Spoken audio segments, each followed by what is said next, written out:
Hey, so tonight we're going to talk about something that'll make you super grateful for that hot shower you took today. We're diving into Victorian hygiene, and trust me, it's going to be a wild ride. Think fancy dresses and top hats? Yeah, well, let's just say what was happening underneath those beautiful clothes was, not so beautiful.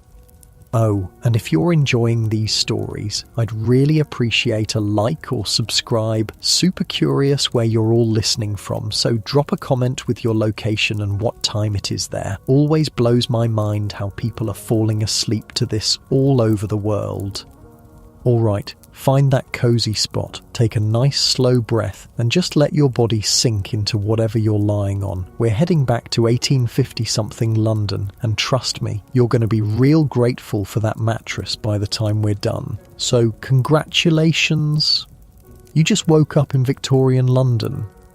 The first thing that hits you isn't what you see, it's what you smell. That thick, heavy, almost chewy air that seems to stick in your throat. It's like, well, imagine if someone took every smell you've ever tried to avoid and mixed them all together in a big, steaming pot.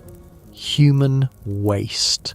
Rotting garbage. Smoke from thousands of coal fires. And something else. Something sweet and sick and wrong that you can't quite place. You shift slightly in your bed, whatever bed you're lucky enough to have, and immediately feel how different everything is. The sheets, if you have sheets, feel rough against your skin, scratchy, nothing like the soft cotton you're used to, and they smell, well, let's just say fabric softener won't be invented for another century or so. Good news? You're alive. Bad news? Well, basically everything else. Let's start with where you are. If you're poor, which most people were, you're probably sharing a room with, maybe 6 or 8 other people. Could be your family, could be strangers. Doesn't really matter because privacy is pretty much a luxury only rich folks can afford. The room is maybe 10 feet by 12 feet. That's it. And everyone's just there. Breathing each other's air, sharing each other's, well, everything. The walls are damp, always damp. There's this weird green stuff growing in the corners that nobody talks about, but everybody pretends not to see. Your breathing naturally slows in and out as you take in this strange, smelly new world. If you're middle class, and lucky you if you are, things are better. You might have your own bedroom, maybe even your own bed. But better is relative. Your house still doesn't have running water, still doesn't have electricity, and that bathroom you're thinking about, yeah, that's not really a thing yet. Now, here's where it gets interesting. Everyone in this era thinks they're clean, like genuinely believes they're maintaining good hygiene. It's just that their definition of clean is, well, let's call it different. Take bathing, for example. You know that daily shower you took? That long, hot, relaxing wash where you shampooed your hair and scrubbed every inch of your body? Forget it. Not happening. In fact, if you suggested taking a full bath every day, people would think you were genuinely insane. A comfortable sigh escapes because even thinking about their bathing schedule makes you appreciate that warm shower even more.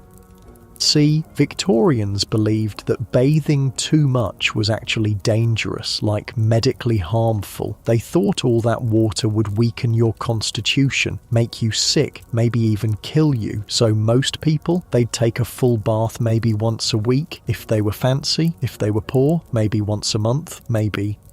But here's the thing, they weren't just sitting around dirty, they had this whole system worked out. It was called a sponge bath, and basically, you'd wash the important bits. Face, hands, armpits, and the naughty bits. That was it. Everything else? Well, everything else could wait until bath day.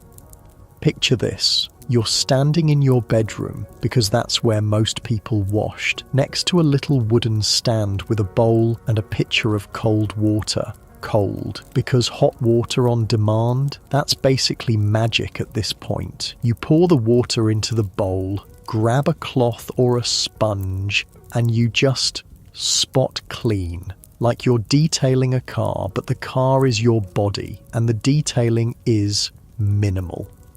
Your shoulders drop, releasing some of that tension as you imagine how different their mornings must have been. The wealthy folks, they had it a bit better. Some of them had these fancy copper bathtubs that servants would fill with hot water carried up from the kitchen, but even they weren't bathing daily, maybe twice a week if they were real hygiene enthusiasts. And get this, by multiple people would often use the same bath water. Dad goes first, then mum, then the kids in order of age. By the time little Billy gets his turn, that water is, well, let's just say it's more like soup than water.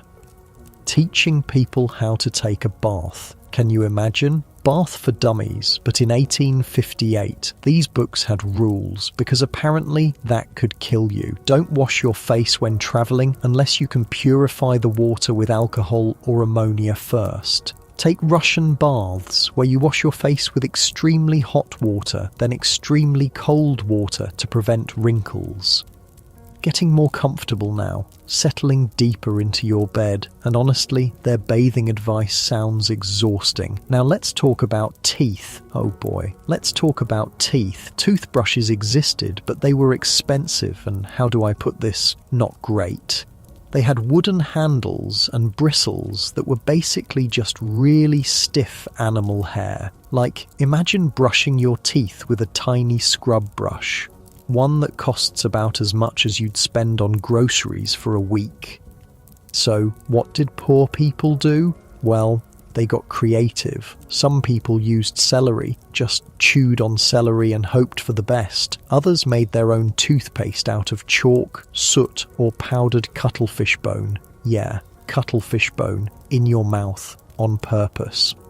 And if you had a toothache, well, good luck with that. Most places didn't have dentists. Instead, you'd go to your local barber or blacksmith. The same guy who cuts hair and shoes horses is now going to poke around in your mouth with whatever tools he's got handy.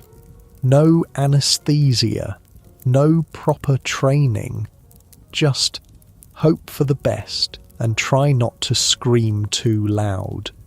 A yawn escapes, and you're suddenly very grateful for modern dentistry. Hair washing was its own adventure. Remember, no shampoo. So what did people use? Well, eggs. Women would crack eggs over their heads and work the yolks into their hair like they were making breakfast on their scalp. Then they'd rinse it out with pitchers of water. The smell must have been interesting. Other popular options included vinegar mixed with water, black tea, rum, or rosemary. Basically, if it was in the kitchen and liquid, someone probably tried washing their hair with it. The wealthy had access to fancier concoctions, but even they were basically making their own shampoo out of whatever was lying around. And here's the kicker. They only washed their hair maybe once a month. Maybe. Women's hair was considered their crowning glory, so they'd pile it up in elaborate styles and leave it that way for weeks. They'd add oils and pomades to keep it healthy, but, well, those oils would go rancid after a while, so their beautiful hair would smell like rancid fat. Lovely. You shift slightly, finding a more comfortable position as you think about how different their daily routines must have been. Laundry was a whole other nightmare. No washing machines, obviously. Everything had to be done by hand, and soap was expensive, so people got creative. Oil stains were treated with chalk, blood and grass stains were removed with kerosene, other odours were fought with milk. And for bleaching? Well, they'd soak their clothes in urine. Human urine. Because urine contains ammonia, which is actually a pretty good cleaning agent. But still, urine. The whole process took forever. You'd haul water, heat it up, scrub everything by hand, rinse it, and then hang it to dry. A full wash day could take all day, literally all day. So most people only did laundry once a week if they were lucky. Some people went longer, which means, well, people wore the same clothes for days at a time, sometimes weeks. that beautiful Victorian outfit you're picturing? It probably hadn't been washed in a while. Nice and easy, just breathing and thinking about how much effort it took just to stay basically clean. Let's talk about underwear, or, well, the lack thereof. Most poor people didn't wear underwear at all. None. The wealthy might have linen undergarments, but even those weren't changed very often. And women's clothing? Oh boy. Layers and layers of heavy fabric. Corsets that hadn't been washed in months. Petticoats that, let's not even think about petticoats. All of this clothing would absorb sweat, body odour, food smells, smoke from fires, everything, and it would just stay there, trapped in the fabric until the next wash day, which, remember, might not be for weeks. So picture walking down a London street in the summer, hundreds of people, all wearing heavy, unwashed clothing, all smelling like, well, themselves, plus whatever they'd eaten for breakfast, plus smoke from coal fires, plus horse manure from the streets, plus, well, you get the idea. The smell would be intense, like a physical presence following you around, something you could taste in the air. Your breathing naturally slows, settling deeper into this strange world where staying clean was a daily struggle nobody really won, and that was just personal hygiene. We haven't even talked about the streets yet. Oh, the streets. London in the 1850s was home to about 2.5 million people. That's a lot of people making a lot of mess. And there was no organised garbage collection, no street cleaning. People just threw their garbage out the window into the street, where it would sit and rot and attract rats. Human waste was, well, that's a whole other story. Most houses didn't have toilets. Instead, people used chamber pots. Basically, you'd do your business in a pot under your bed, and then, well, someone had to empty it, usually into the street, or into a shared privy in the backyard, or, if you were really lazy, just out the window. There were people called night soil men who would come around and empty the cesspools and privies, but they only worked at night because the job was considered too disgusting for daylight hours. And where did all that waste go? Well, mostly into the Thames, London's main river, the same river people got their drinking water from. Yeah, think about that for a minute. You settle deeper into your bed, muscles relaxing, as you try to imagine living in a world where the river you drink from is also the place everyone dumps their sewage. The horses made it worse. London ran on horsepower, thousands and thousands of horses pulling carriages, delivery wagons, omnibuses, and horses poop a lot. It was estimated that a single horse produced about 35 pounds of manure per day. Multiply that by thousands of horses and, well, you do the math. All of this waste would pile up in the streets. When it rained, it would wash around, creating these, let's call them rivers of nastiness. When it was dry, it would bake in the sun and create clouds of dust. Dust that was, well, let's just say you didn't want to breathe it. And yet, people did breathe it. Every day they walked through it, they lived with it, they thought it was normal because, well, everyone smelled the same. When everyone's environment is gross, gross becomes normal. That's it, getting more comfortable. Your muscles melting into the mattress as you think about how lucky you are to live in a time with soap and running water and actual garbage collection. The thing is, Victorians weren't stupid. They knew things were unpleasant. They just didn't really understand why people kept getting sick. They had this theory called miasma theory that basically said diseases were caused by bad air, bad smells. They thought if you could smell something foul, it could make you sick. Which, I mean, they weren't completely wrong. Bad smells usually meant bad sanitation, and bad sanitation definitely led to disease, but they thought the smell itself was the problem, not the underlying conditions causing the smell. So their solution was perfume. Lots and lots of perfume. Instead of fixing the source of the smell, they just tried to cover it up. Rich people would douse themselves in expensive fragrances. Poor people would use whatever they could find, maybe some cheap cologne or flowers or herbs.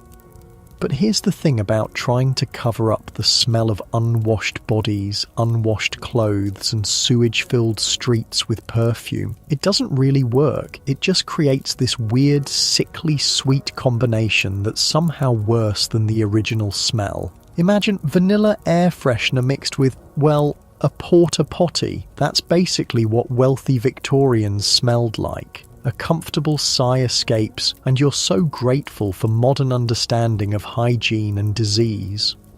Women had it particularly rough. Their clothing was even more complicated than men's. Layers and layers of heavy fabric, corsets that made breathing difficult, long skirts that dragged on the ground, picking up everything, and they were expected to look perfect at all times.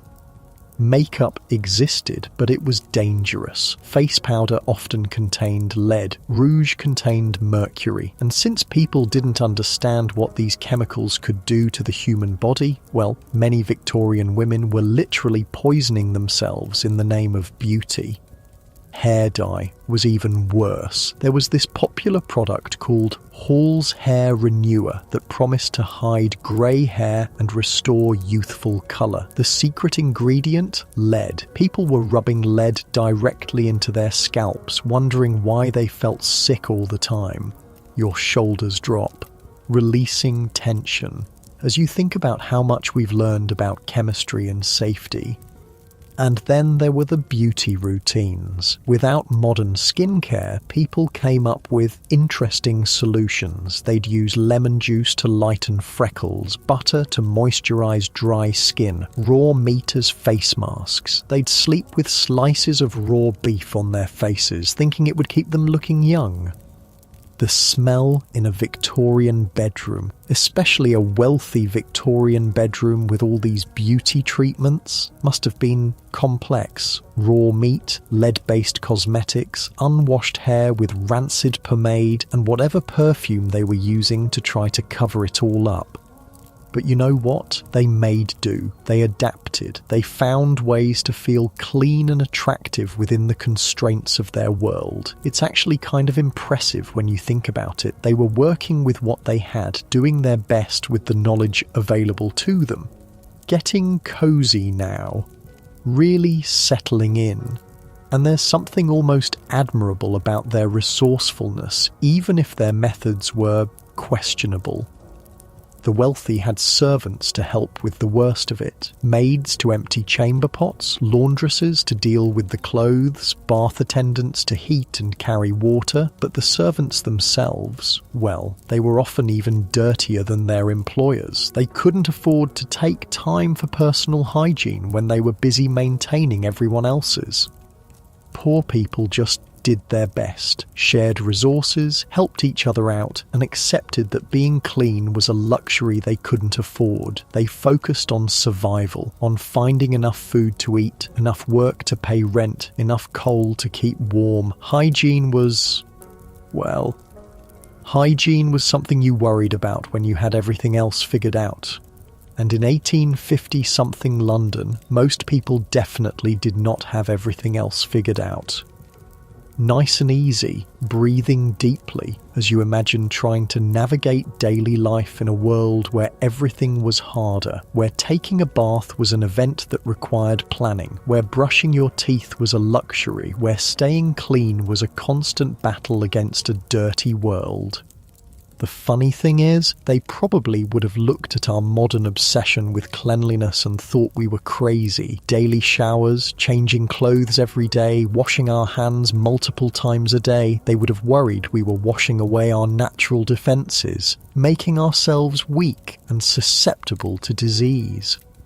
Different times, different knowledge, different priorities, but underneath all the dirt and smell and questionable hygiene practices, these were still people, still families trying to make the best life they could for themselves and their children. They fell in love, told jokes, worried about money, celebrated birthdays. They had hopes and dreams and fears just like anyone else. They just smelled a lot worse while doing it. Settling deeper, that heavy, comfortable feeling spreading through your body as the strange world of Victorian London starts to feel a little more real, a little more human, despite all its challenges and unpleasant realities. But let's talk about something that'll really make you appreciate modern plumbing. Victorian toilets, or, well, the lack thereof. You know that bathroom down the hall, the one with running water and toilet paper and a seat that's actually comfortable? Yeah, forget about it. Most Victorians had never seen anything like that. Instead, they had alternatives. Your muscles relax as you think about how simple it is to just walk to the bathroom when you need to. If you were poor, and again, most people were, you shared an outhouse with maybe 100 other families. Picture this, one wooden shack built over a deep pit in a shared courtyard behind a row of houses. No privacy, no paper, no way to wash your hands afterward, just a hole in the ground with a wooden seat over it. The smell. Oh my God, the smell, especially in summer. It was like a physical wall you had to walk through just to get close to the thing. And the flies, so many flies, they'd swarm around the opening and you'd just have to deal with it. A yawn escapes and you're suddenly very grateful for indoor plumbing. The wealthy had it better, but not by much. They had these things called water closets, basically early toilets that were installed right in the house. Sounds fancy, right? Well, here's the catch. They didn't have modern plumbing, so where did all that waste go? Straight down into a cesspool in the basement. Yeah, a big open pit of human waste directly under the house, just sitting there, fermenting. The idea was that eventually someone would come and empty it, but, well, that didn't always happen on schedule. When the cesspool got full, the smell would start seeping up through the floorboards. The whole house would reek, and I mean reek. People would wake up in the morning feeling sick from the fumes that had been building up overnight. So they'd call the night soil men. These were the guys who specialised in emptying cesspools and privies. They only worked at night because, well, the job was considered too disgusting for daylight hours. Can you imagine? The work was so gross that it was literally illegal to do it when people could see. Your breathing naturally slows, settling deeper as you try to imagine living above a basement full of sewage. These night soil men would show up with shovels and buckets and, well, they'd dig. They'd haul buckets of human waste up from the basement and load it onto carts. The smell during this process was indescribable. Neighbours would close their windows and stuff rags under their doors, but the stench would still seep in.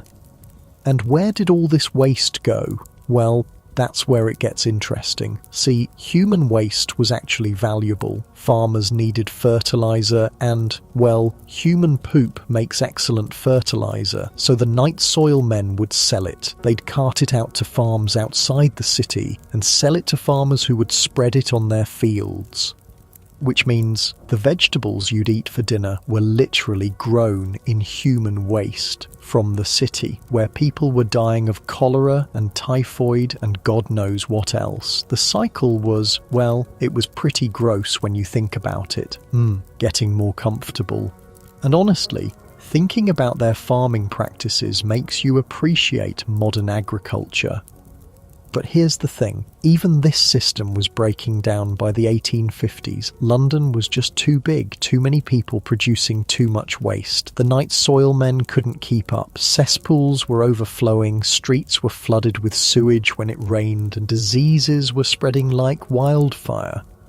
People were getting desperate. Some folks just gave up on the cesspool system entirely. They'd dump their chamber pots directly into the street, or out the window, or into the nearest river or stream. And guess what all those rivers and streams led to? The Thames, London's main source of drinking water.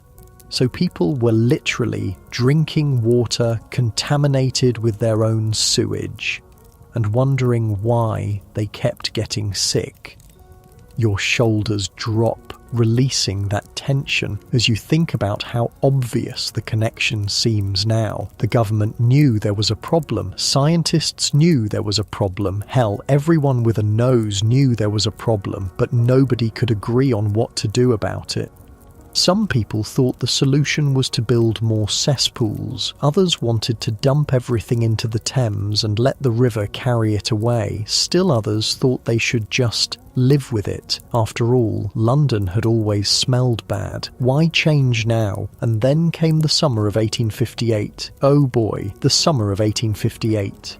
It was hot, like really hot. Temperatures that London just wasn't used to. Day after day of blazing sun and no rain. The Thames started running low, leaving thick deposits of sewage on the riverbanks, and in that heat, well, things started to ferment. The smell was beyond description. Imagine every gross smell you've ever encountered, multiply it by 1,000, and then imagine having to breathe it 24 hours a day. People were vomiting just from walking near the river. Families were abandoning their homes. If they lived too close to the Thames, a comfortable sigh escapes, and you're so thankful for modern waste management. The press started calling it the Great Stink, and it was great, in the worst possible way. Charles Dickens wrote about it, calling the Thames a deadly sewer in the place of a fine, fresh river. Scientists took boat trips along the river, dropping pieces of white paper into the water to test how dirty it was. The paper disappeared instantly into the brown, soupy mess. But you know what finally got the government to act? When the smell reached Parliament. See, the Houses of Parliament sit right on the banks of the Thames, and in the summer of 1858, with the windows open for ventilation, well, the smell just poured in. Members of Parliament were literally fleeing the chamber, handkerchiefs pressed to their noses, gagging and retching. They tried dousing the curtains with lime and chloride to mask the smell. Didn't work. They considered relocating the entire government away from Westminster. That's how bad it was. The smell was so horrific that they were willing to abandon their brand new, expensive Parliament building rather than deal with it.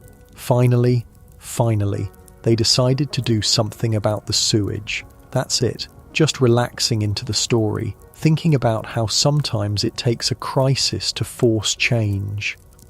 They put a guy named Joseph Basil Jett in charge of fixing London's sewage problem. Poor bastard. Can you imagine getting that job? Hey Joe, we need you to figure out what to do with 2.5 million people's worth of poop, and we need it done yesterday. But Basil Jett was brilliant. He came up with a plan that was, well, it was audacious. He wanted to build a completely new sewer system for the entire city, not just patch the old one, build a brand new one from scratch. The plan involved building over 1,000 miles of new sewers under London's streets. These sewers would connect to main intercepting sewers that would carry all the waste downstream, away from the city centre, way downstream, like 8 miles downstream, where it would be dumped into the Thames estuary at high tide. The scale of the project was insane. They had to dig up half the city, demolish entire neighbourhoods, relocate thousands of families, build massive pumping stations to move the sewage uphill, line everything with millions of bricks, create embankments along the Thames to house the new sewers. Your breathing slows, nice and easy, as you imagine the incredible amount of work this must have required. It took years of constant construction, constant noise, constant disruption, streets torn up everywhere, the smell of cement and brick dust mixing with the smell of sewage, workers covered in mud and worse, digging tunnels deep underground, and the cost? Oh, the cost. In today's money, we're talking about billions of pounds, maybe tens of billions. The government had to raise taxes, issue bonds, borrow money from banks. People complained constantly about the expense. But you know what? It worked. When the new sewer system finally came online, the change was immediate. The smell disappeared. The Thames started running cleaner. Disease rates plummeted. People could actually walk along the river without gagging. It was like magic. All those years of living with the stench, and suddenly it was just gone. Settling deeper into your bed, feeling that heavy, comfortable weight, and thinking about how amazing it must have felt to finally be able to breathe clean air. The new system wasn't perfect, of course. They were still dumping raw sewage into the Thames, just further downstream, where it was someone else's problem. And the pumping stations broke down sometimes, causing temporary backups and overflows. But compared to what they'd been living with, it was a miracle. Unfortunately, not everyone benefited equally. The wealthy neighbourhoods got connected to the new system first. The poor areas, well, they had to wait, sometimes for years. So while the rich were enjoying their new, odour-free lives, the poor were still dealing with overflowing cesspools and sewage in the streets. Some things never change, right? But even for the poor, things gradually got better. As more areas got connected to the new system, public health improved across the board, cholera outbreaks became less frequent, typhoid rates dropped, people stopped dying from diseases that were entirely preventable. A yawn slips out. And you're thinking about how much we take for granted. Clean water, functioning sewers, toilet paper. Speaking of toilet paper, yeah, that wasn't really a thing yet. The first commercially produced toilet paper wasn't sold until the 1870s, and even then it was expensive and not very common. So what did people use? Well, whatever they could find. Old newspapers were popular among the middle class. Corn cobs were common in rural areas. Leaves, if you could find them. Rags that could be washed and reused. The wealthy might have soft cloths or even sponges, but most people just made do with whatever was available. And since there was no running water in most bathrooms, well, hand washing after using the toilet wasn't exactly standard practice, which brings us back to disease. So much disease.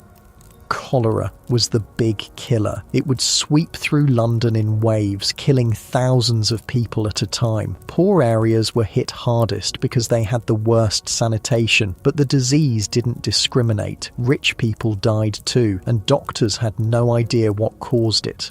Remember, this was before germ theory, before people understood that diseases were caused by bacteria and viruses. They thought cholera was caused by bad air, by breathing in the foul smells from sewage and rotting garbage. Your muscles relax, sinking deeper into the mattress as you think about how scary it must have been to live in a world where disease struck randomly and doctors couldn't explain why. So their treatments were, well, let's call them creative. They'd try to purify the air with strong-smelling herbs. They'd burn sulfur or tar to create smoke that would supposedly chase away the disease. They'd give patients massive doses of opium or alcohol, thinking it would help them fight off the infection. None of it worked, of course. People kept dying. Families would lose multiple members in a single outbreak. Children were especially vulnerable. And through it all, the sewage kept flowing into the Thames, the same river people were drinking from. There was this one doctor, John Snow, who figured out the connection between contaminated water and cholera. He proved that people were getting sick from drinking sewage-contaminated water, not from breathing bad air. But nobody believed him. The medical establishment thought he was crazy. It wasn't until years later, after the Great Stink and the new sewer system, that people started to accept his theory. By then, thousands of people had died needlessly, nice and easy, just breathing, and thinking about how frustrating it must have been to know the solution, but not be able to convince anyone to listen. Even after the sewers were built, old habits died hard. People were so used to dumping waste wherever was convenient that they kept doing it. Chamber pots still went out windows, garbage still got thrown into the street, factory waste still flowed into rivers. It took a generation for people to really change their behaviour, to understand that where you put your waste actually mattered, that rivers weren't just convenient dumps, they were water sources that other people depended on. The new sewer system helped, but it wasn't a complete solution. It was more like a really good start, a foundation that future generations could build on, and build on it they did. Over the decades that followed, London kept improving its sanitation systems. They added treatment plants, they built better pumps, they connected more neighbourhoods, they started regulating what factories could dump into the sewers. Slowly, very slowly, London transformed from one of the dirtiest cities in the world to one of the cleanest. Your breathing naturally deepens, settling into that warm, heavy feeling as you think about the incredible transformation that happened over just a few decades. The irony is that all this infrastructure, the sewers, the treatment plants, the regulations, it's basically invisible to most people. You turn on a tap and clean water comes out. You flush a toilet and waste disappears. You walk down the street and it doesn't smell like an open sewer. We don't think about it because it works so well, because people like Bazalgette did their job so thoroughly that we can just take it for granted. But for Victorians, especially in those years before the new sewer system, dealing with waste was a constant daily struggle. Every trip to the privy was an ordeal. Every drink of water was a gamble. Every breath of air carried the smell of decay and disease. They lived with it because they had to, because they didn't know there was an alternative, because they thought that's just how cities worked. Getting more comfortable, muscles melting into the bed, and feeling so grateful for all the invisible infrastructure that makes modern life possible. Even their clothes reflected the reality of living in a dirty world. Dark colours were popular because they hid stains better. Heavy fabrics were preferred because they lasted longer between washings. Elaborate decorations and patterns helped disguise spots and smudges. Fashion wasn't just about looking good, it was about looking good in a world where staying clean was nearly impossible. Women's long skirts weren't just fashionable, they were practical. They hid dirty shoes and stockings, they swept along the ground, picking up mud and refuse. But that was better than having your legs exposed to all the filth in the streets. Men's dark suits served the same purpose. Coal dust, horse manure, sewage splashback, it all blended into dark wool. A gentleman could walk through the streets of London and still look relatively presentable when he arrived at his destination. That's it, nice and relaxed, thinking about how every aspect of their lives was shaped by the reality of living in a dirty world. And yet, they persevered. They found ways to be happy, to celebrate, to find beauty in their world despite all its challenges. They fell in love and got married and raised families. They wrote poetry and painted pictures and composed music. They were human beings living human lives, just with a lot more sewage involved. The transformation that happened during the Victorian era, from the chaos of the early 1800s to the relative cleanliness of the early 1900s, represents one of the greatest improvements in public health in human history. It saved millions of lives. It made modern urban life possible. It showed that with enough political will and engineering skill, even the most overwhelming problems could be solved. Your body feels heavy and comfortable, settling deeper as you think about the incredible resilience and ingenuity of people facing seemingly impossible challenges. But let's talk about something that really shows how different things were: women's hygiene during that time of the month. You know those convenient products you can just pick up at any store, the ones designed specifically for comfort and protection? Yeah, those didn't exist at all. Your muscles soften as you think about how much easier modern life is, even for the most basic biological functions. Victorian women had to get creative, and by creative I mean they had to figure out how to deal with their periods using whatever they could find around the house. Most women used rags, literally just strips of cloth torn from old clothing or linens. They'd fold them up, position them as best they could, and hope for the best.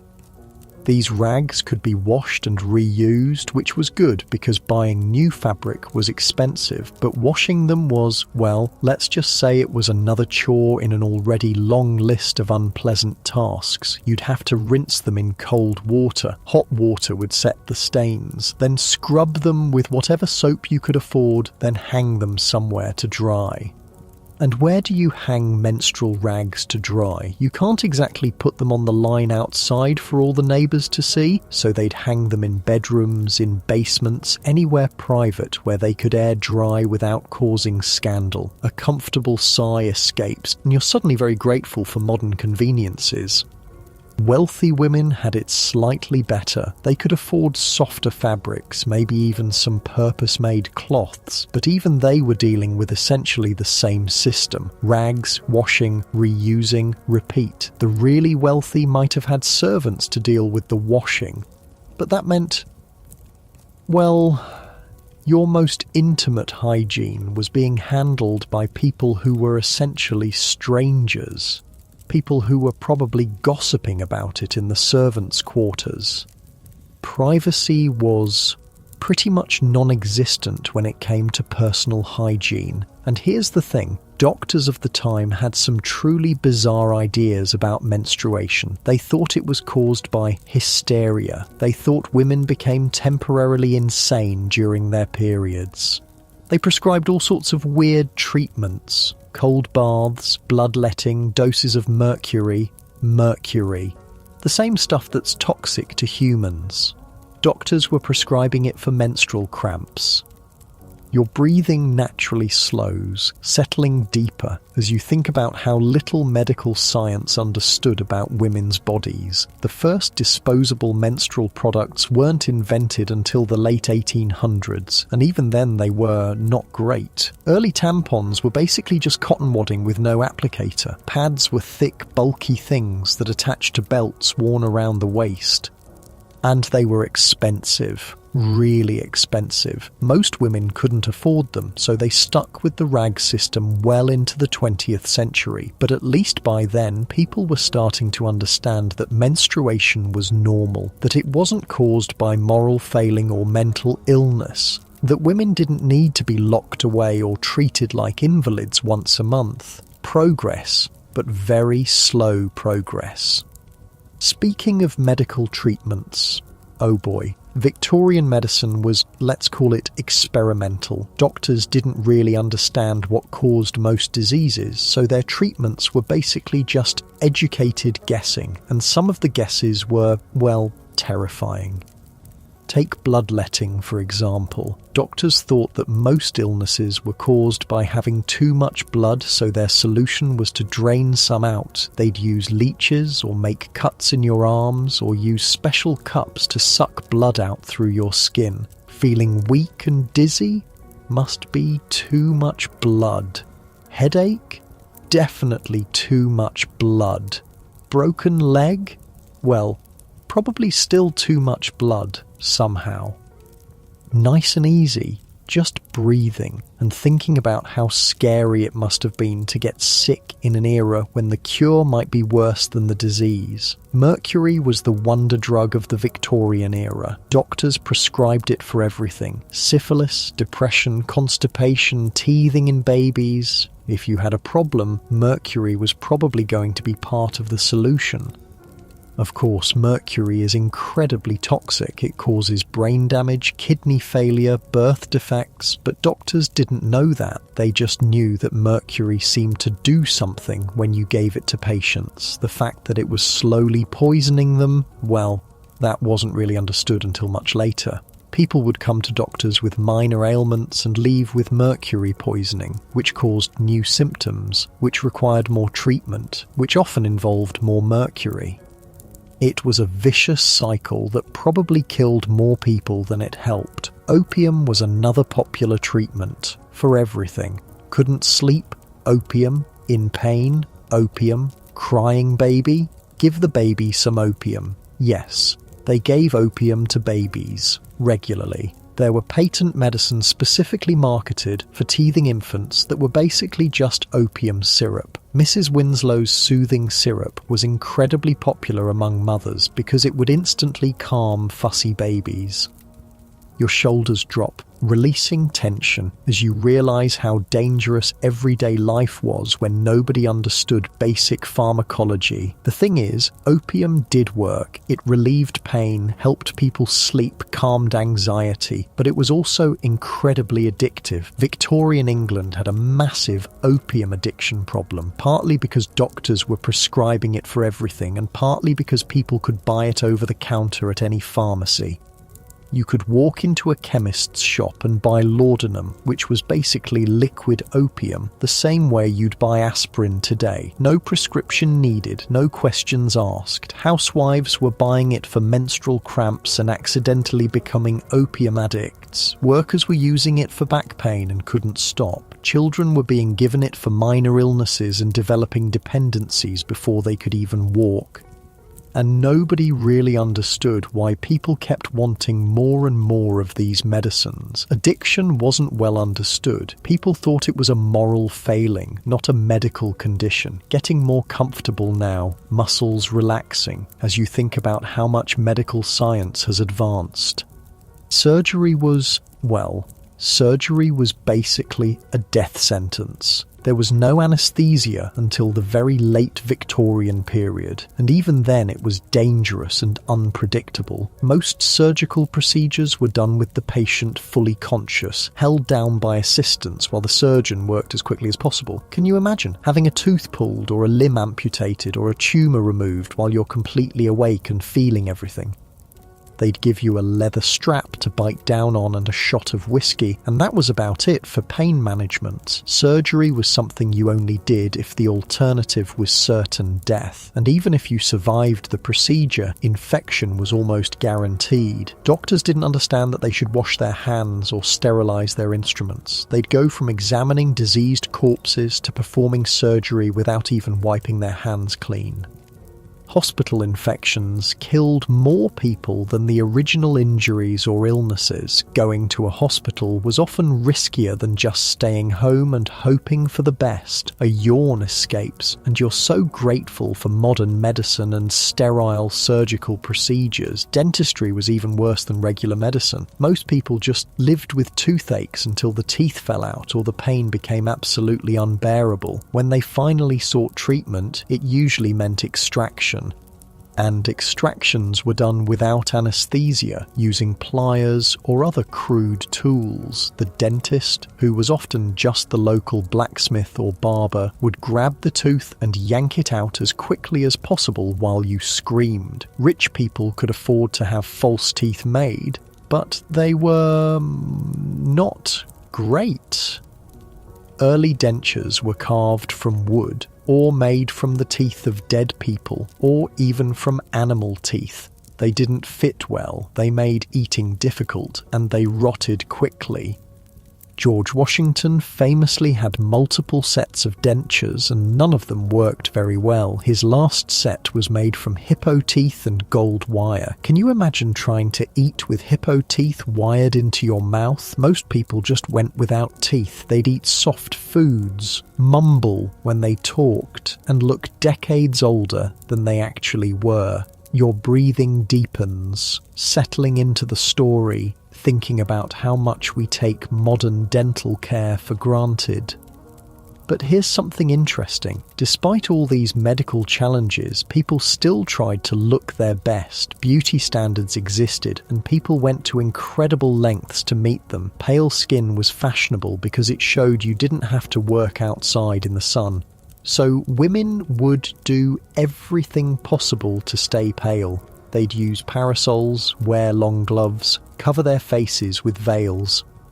And if natural paleness wasn't enough, they'd use makeup. Lead-based face powder was incredibly popular because it created a perfectly white, smooth complexion. The fact that lead causes brain damage and death, well, that wasn't really understood. Women would literally poison themselves daily for the sake of fashion. Rouge was made with mercury or other toxic substances. Lipstick contained lead. Eyeliner was made with antimony, which could cause blindness.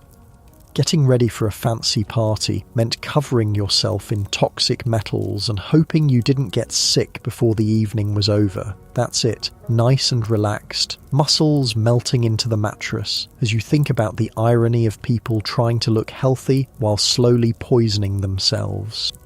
Hairstyling was another adventure. Without modern products, women had to get creative. They'd use sugar water to create hold or beer to add body and shine. They'd sleep with their hair wrapped around rags or sticks to create curls.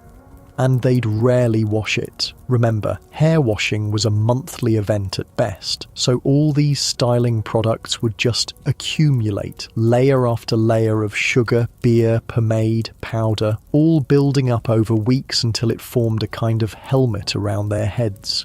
The smell must have been complex, sweet and sour and rancid all at the same time. Wealthy women might have elaborate wigs instead of styling their natural hair. These wigs were, well, they were works of art, towering structures with feathers and jewels and even miniature ships or gardens built into them. But wigs had their own problems. They were hot and heavy.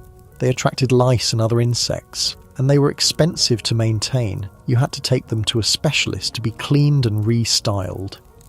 Plus, if you wore the same wig for weeks at a time, well, your scalp underneath wasn't getting much air or cleaning. Scalp infections were common among fashionable women. Your body feels heavy and comfortable, settling deeper as you imagine the discomfort of wearing a massive, insect-infested wig just to look fashionable. Men had their own grooming challenges. Shaving was done with straight razors, basically just very sharp knives. No safety features, no electric razors, just you, a blade that could easily slice your throat open and whatever skill you'd managed to develop. Most men went to barbers for shaving, but that meant sharing razors with dozens of other men, razors that weren't sterilised between customers, so you could go in for a shave and come out with someone else's skin disease. Wealthy men might have had their own personal razors, but even then, keeping them sharp and clean was a constant challenge, and moustaches and beards were popular, partly because they were easier to maintain than being clean-shaven. You could trim them occasionally and otherwise just let them grow, much safer than daily shaving with a straight razor. The downside was that facial hair trapped food, tobacco, dust and all the other debris floating around Victorian air. Men's moustaches were basically filters for all the gross stuff in the environment. A comfortable sigh escapes, and you're thinking about how much simpler and safer modern grooming is. Public baths were starting to become popular in some areas, which was a huge improvement for people who didn't have bathing facilities at home. These were essentially large pools where multiple people would bathe at the same time, but, well, they came with their own set of problems.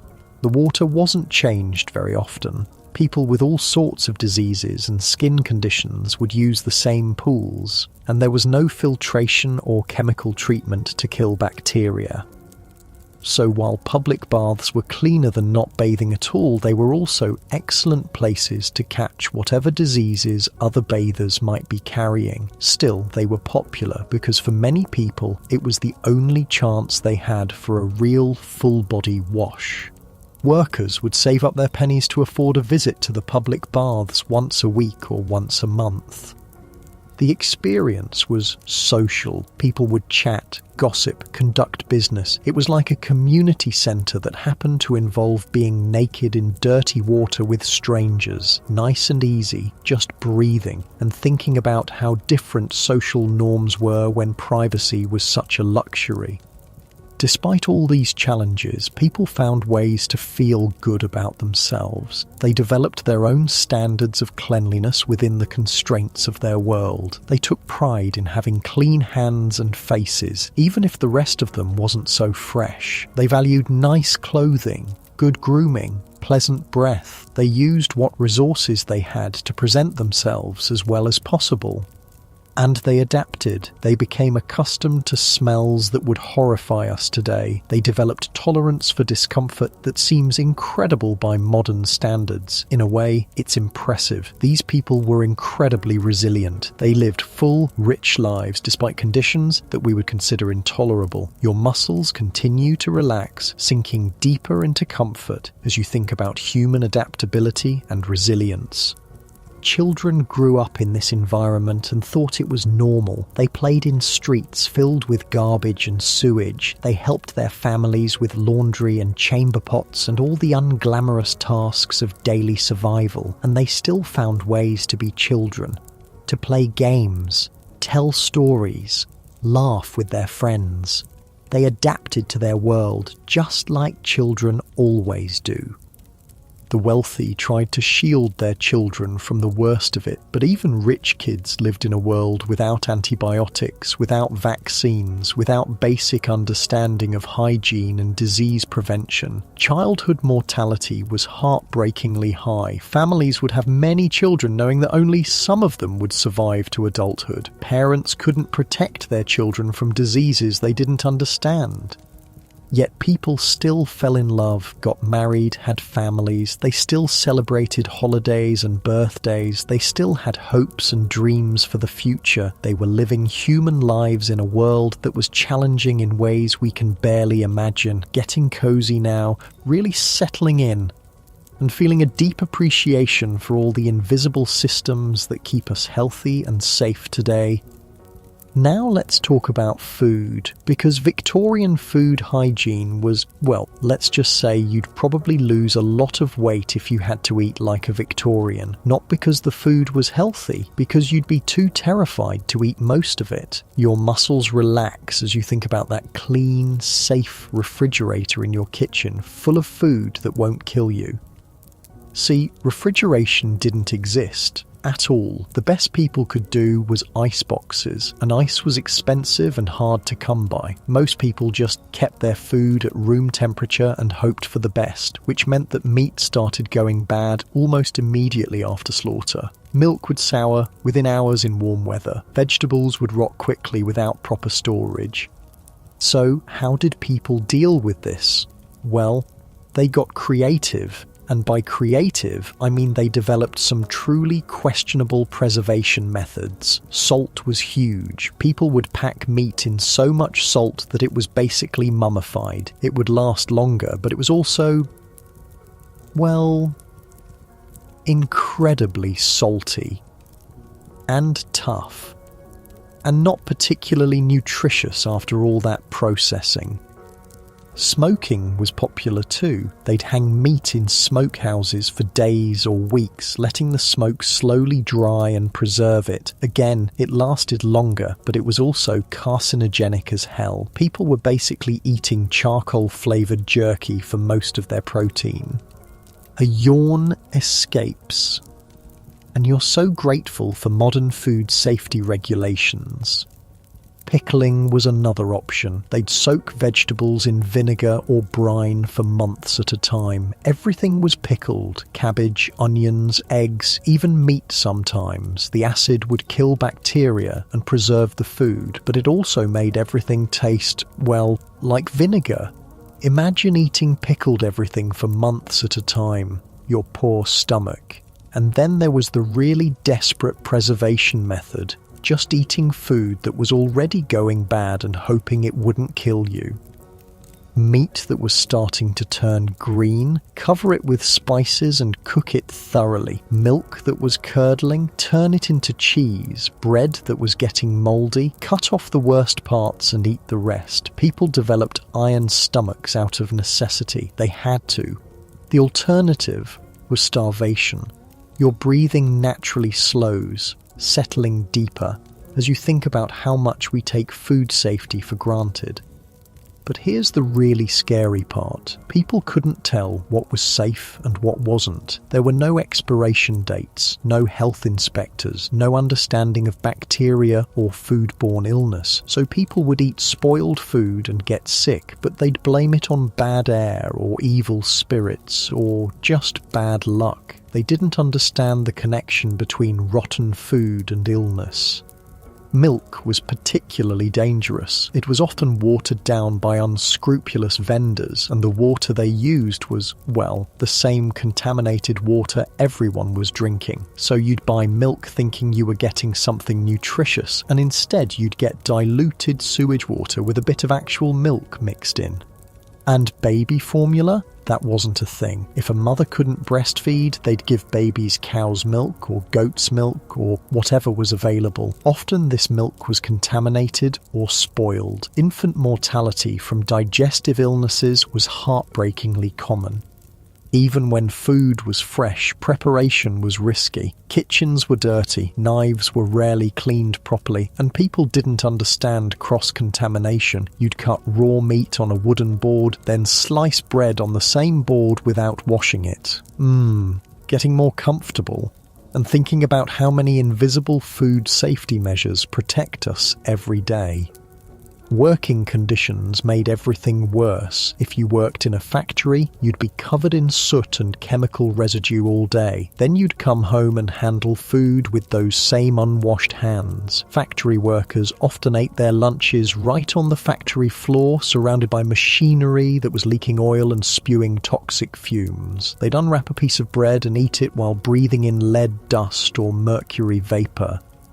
Miners had it even worse. They'd spend all day underground, covered in coal dust or mineral particles, then eat their meals down in the mine. Black lung disease was common, partly from breathing contaminated air while eating. And agricultural workers, they were handling manure all day, both human and animal manure, remember, then eating their lunches with those same hands. No wonder disease spread so quickly in rural areas. People just didn't connect hygiene with health. They thought disease was caused by moral failings or bad luck or supernatural forces. The idea that washing your hands before eating could prevent illness was revolutionary. Your shoulders drop, releasing that tension, as you think about how basic hand washing has saved millions of lives. Even the wealthy had problems with food safety. Their cooks might have been better trained, but they were still working with the same spoiled ingredients and contaminated water as everyone else.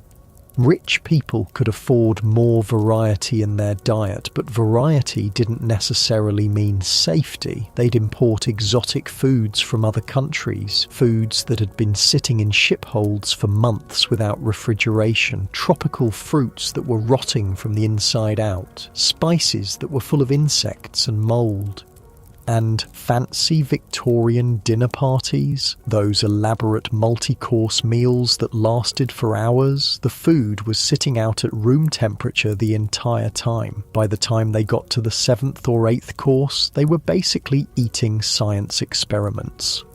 Plus, wealthy people had this weird obsession with foods that were, well, intentionally gross. They'd eat things like potted meat, which was basically any kind of meat ground up and mixed with fat and spices, then packed into jars and left to ferment. They thought fermented foods were sophisticated. They'd eat cheese that was literally crawling with maggots and consider it a delicacy. Nice and easy. Just breathing. And honestly, some Victorian delicacies sound absolutely horrifying. The poor had their own food challenges. They couldn't afford fresh meat or vegetables most of the time, so they'd buy whatever was cheapest, which was usually whatever was about to go bad that the vendors couldn't sell to anyone else.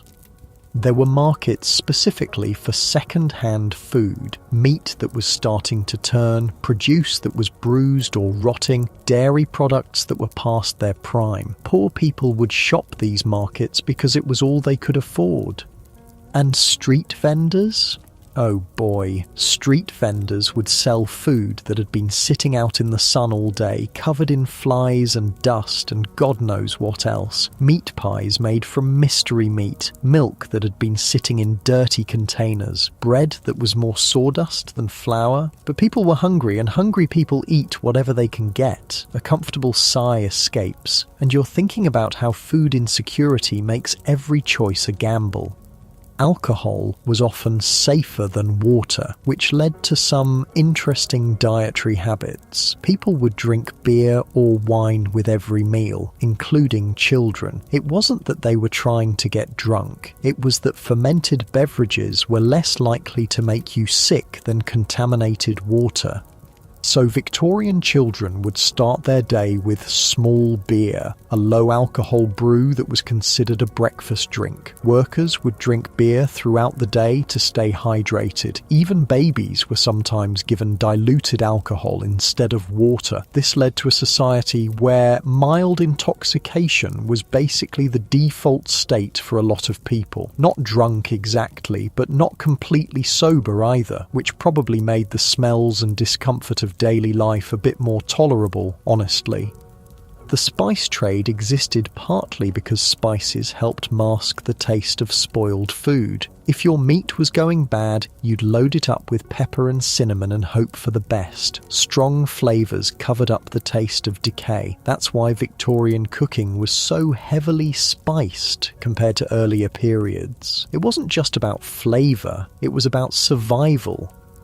Your breathing deepens, settling into the story, thinking about how every aspect of their lives was shaped by the constant threat of illness and contamination. Public health measures were minimal. There were no health inspectors checking restaurants or food vendors, no regulations about how food should be stored or prepared, no requirements for clean water or proper waste disposal.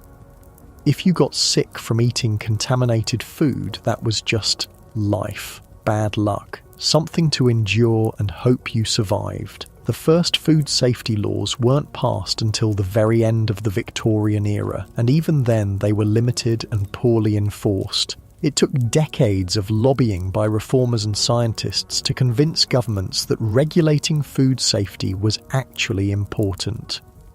Before that, it was basically buyer beware. If a vendor wanted to sell you rotten meat covered in flies, that was perfectly legal. If a baker wanted to mix sawdust into his bread to make it cheaper, no problem. Fraud was rampant in the food industry. Milk was watered down, beer was diluted, bread was mixed with chalk or alum to make it look whiter. People were paying for food and getting, well, not food.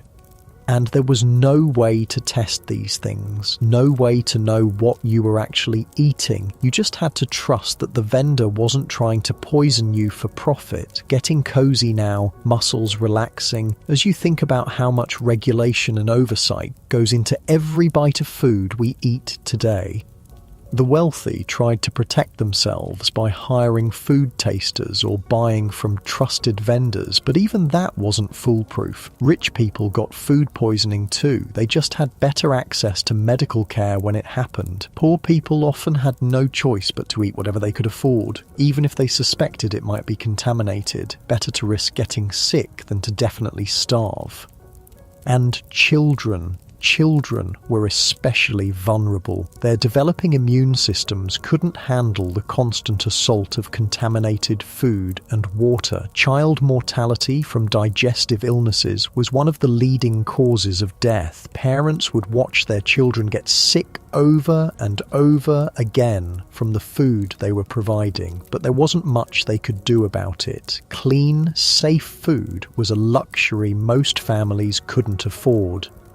The gradual improvement in food safety over the late Victorian period probably saved more lives than any other single public health measure. When people could finally trust that their food wouldn't kill them, overall health improved dramatically. But it took decades of scientific research, political lobbying, and public pressure to make those changes happen. And even then, improvements came slowly and unevenly.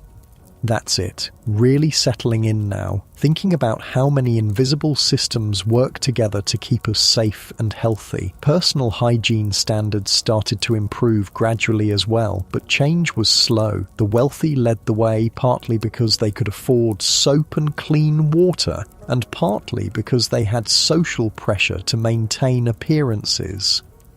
Middle-class families started bathing more frequently, maybe twice a week instead of once. They started changing their clothes more often. They invested in better soap and grooming products, but old habits died hard. Even wealthy families who could afford daily baths often didn't take them because they'd been raised to believe that too much bathing was unhealthy.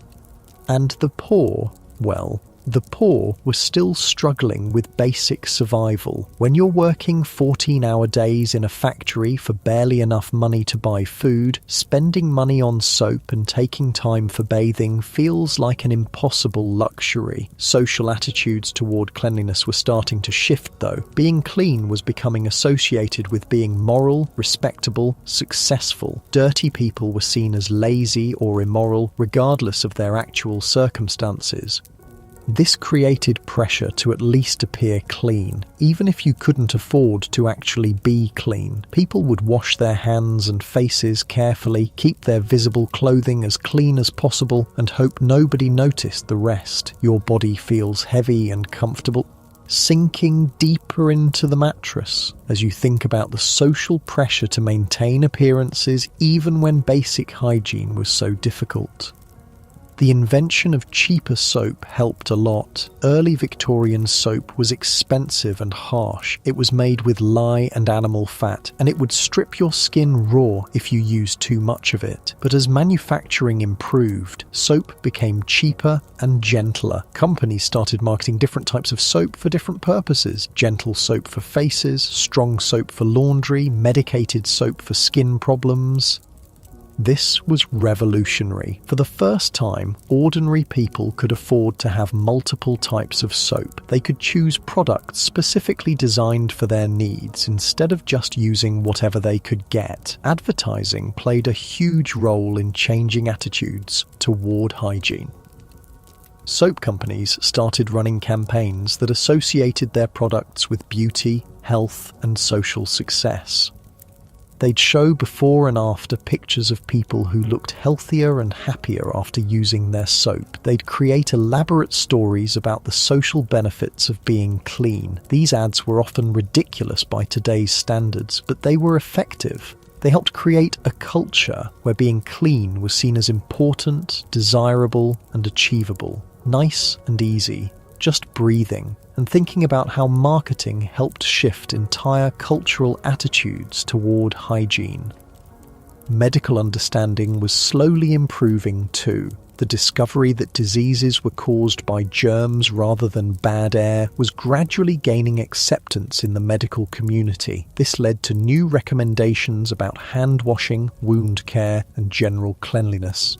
Doctors started telling patients to wash their hands before eating, to keep wounds clean and covered, to avoid sharing eating utensils.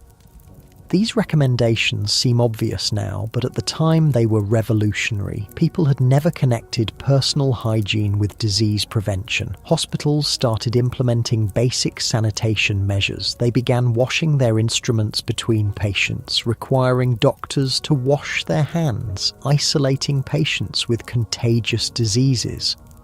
Death rates in hospitals dropped dramatically as these measures were implemented. It became clear that cleanliness really was connected to health, not just social status. Your muscles continue to melt into relaxation as you think about the incredible progress that happened once people understood the connection between cleanliness and health.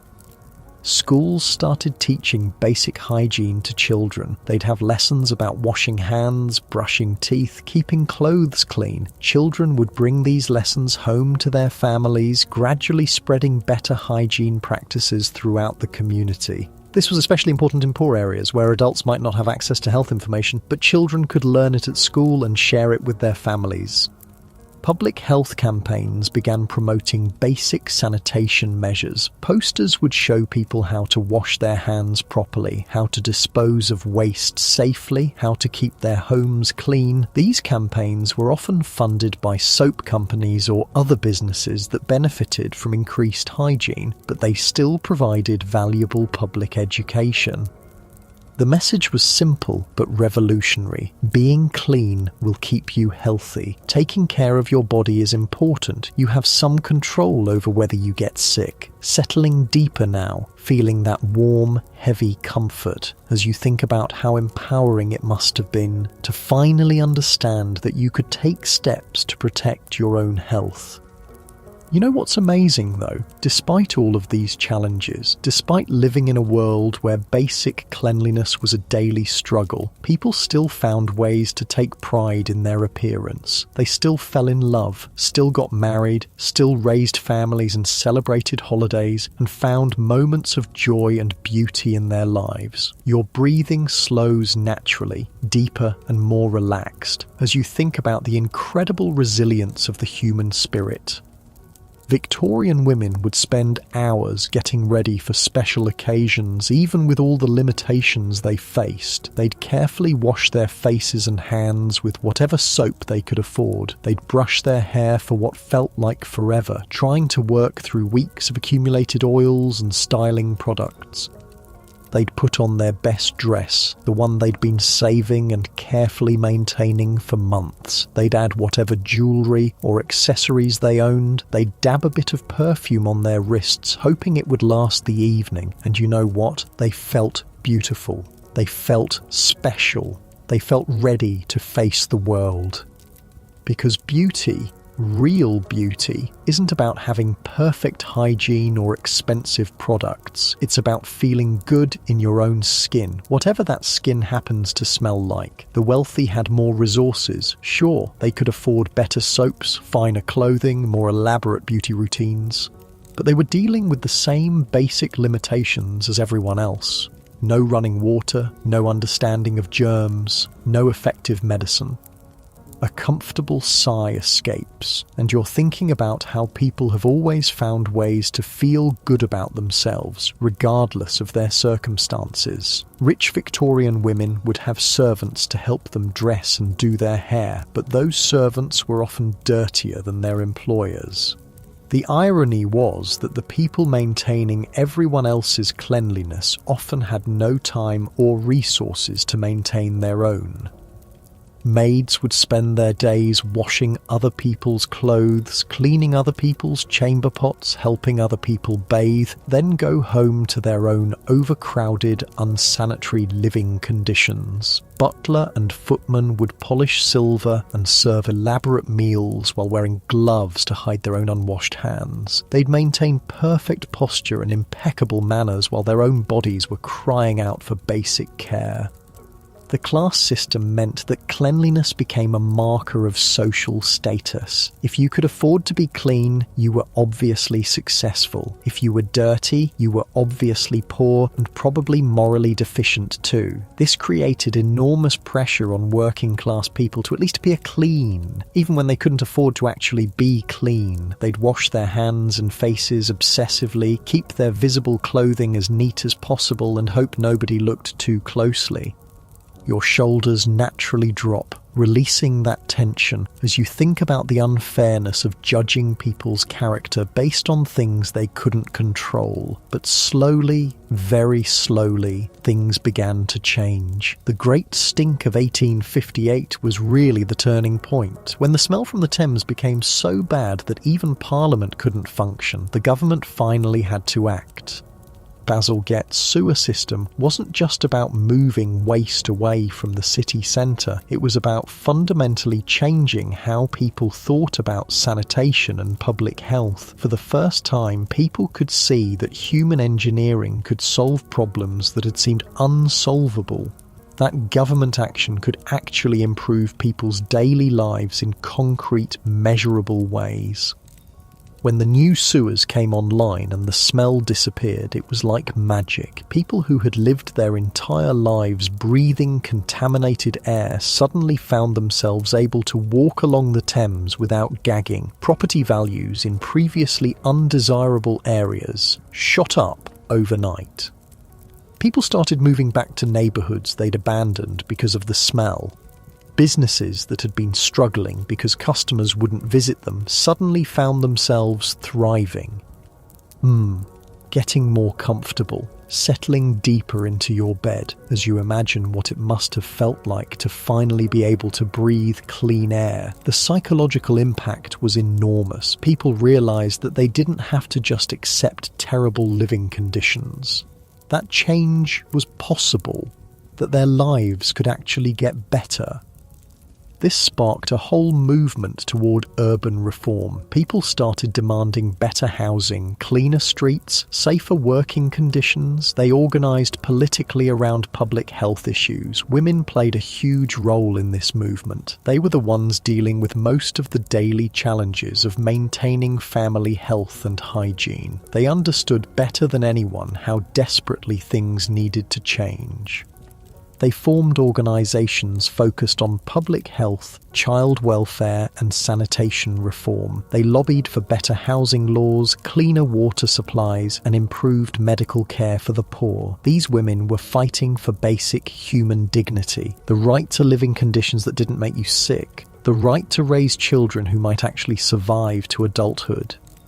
Your breathing becomes slower, more rhythmic, as you think about the courage it took to fight for change in a world that seemed determined to stay the same. Scientific understanding was advancing too. The work of people like Louis Pasteur was beginning to prove that diseases were caused by microorganisms, not by moral failings or bad air. This was revolutionary. For the first time in human history, people could understand why they got sick and what they could do to prevent it. Hand washing went from being a nice social custom to being a medical necessity. Cleaning wounds became a matter of life and death, not just aesthetics. Proper food storage and preparation could literally save lives. The implications were staggering. It meant that poverty didn't have to equal disease, that with proper knowledge and basic resources, people could dramatically improve their own health outcomes.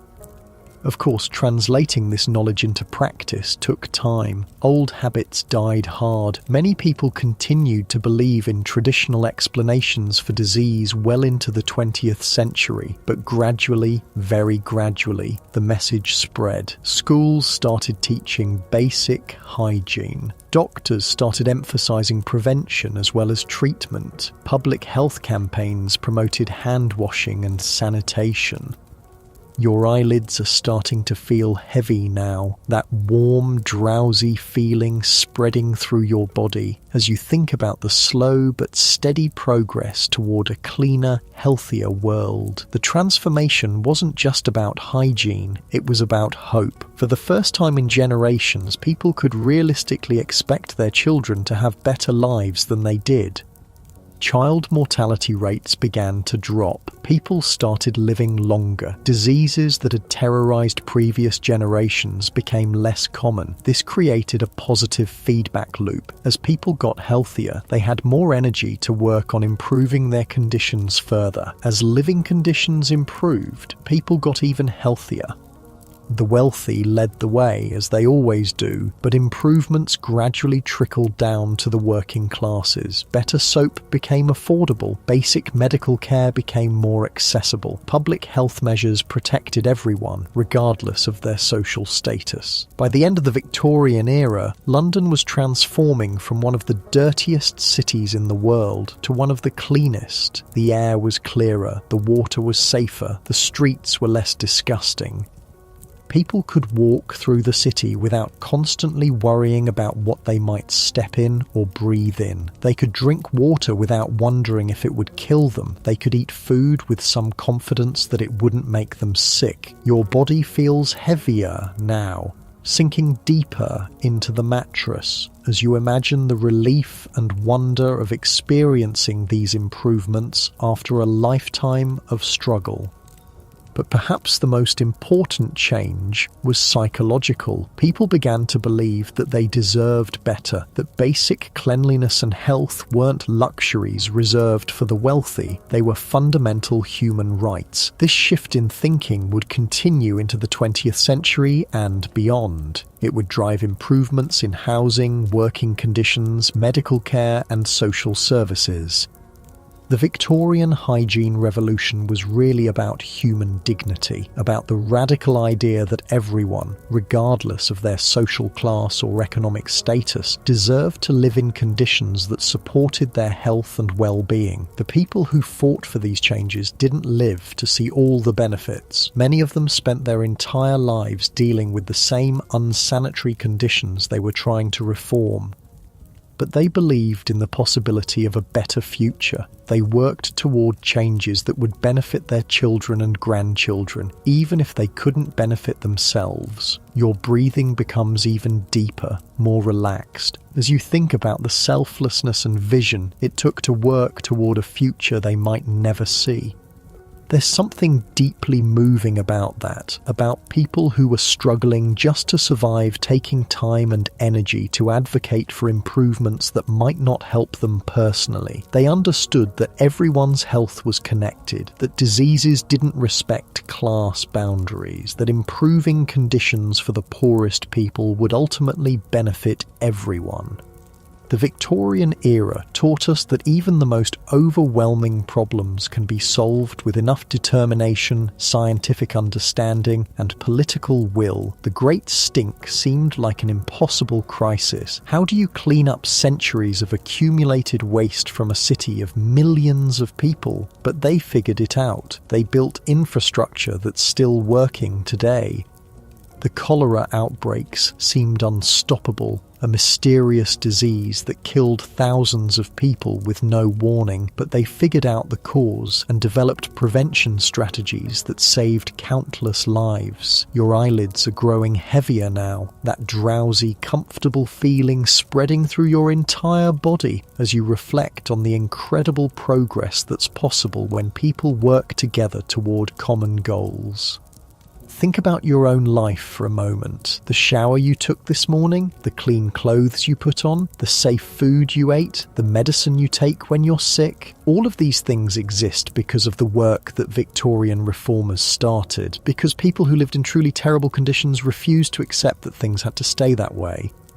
They couldn't have imagined the world we live in now. Antibiotics that can cure diseases that killed millions of people. Water treatment plants that provide clean drinking water to entire cities. Food safety regulations that prevent most of the illnesses they dealt with daily.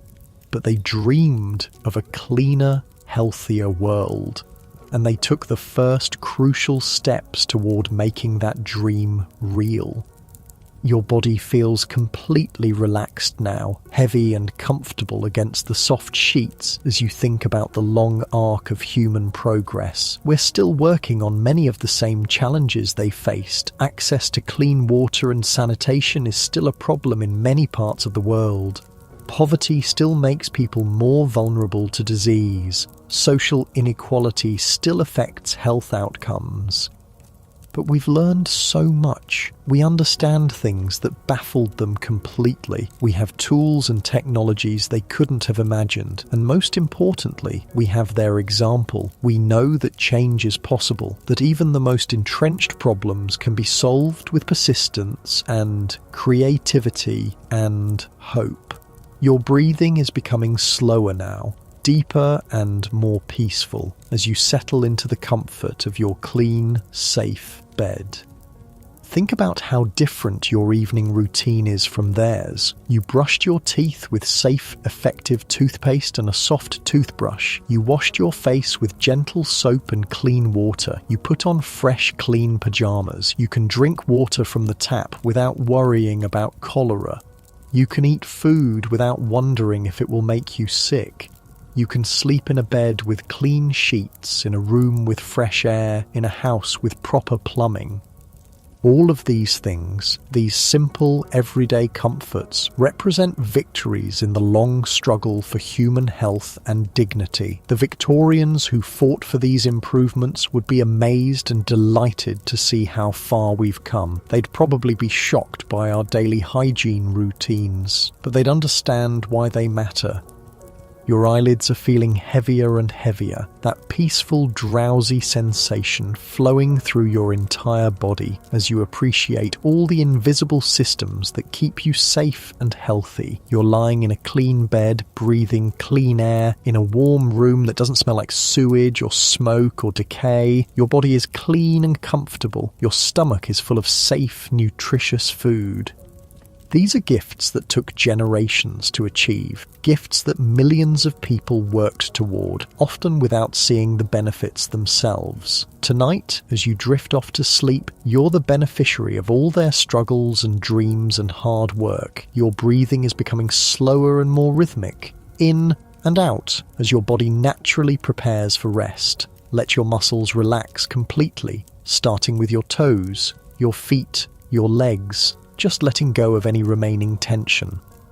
Your torso sinks deeper into the mattress. Your arms feel heavy and comfortable at your sides. Your shoulders drop as they release the day's stress. Your neck relaxes. Your jaw softens. Your face becomes peaceful and calm. And your eyelids, so heavy now, just wanting to close, to rest. Let them close, that's it. Just letting your eyes rest as your breathing becomes even deeper and more peaceful.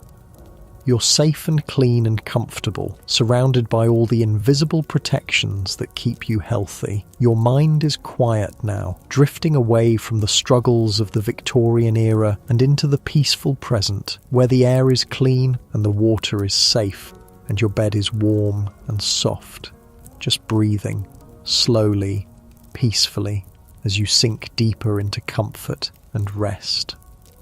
Letting go of the day, letting go of any worries, just floating in this space of gratitude and peace. Your body knows how to sleep, how to rest and restore itself, and you can just let it do what it knows how to do, deeper and deeper into peaceful sleep, where your dreams are gentle and your rest is complete, safe and clean and comfortable, drifting off now into the soft embrace of sleep. That's it, just letting go, sinking deeper into peaceful, restorative sleep. Sleep well.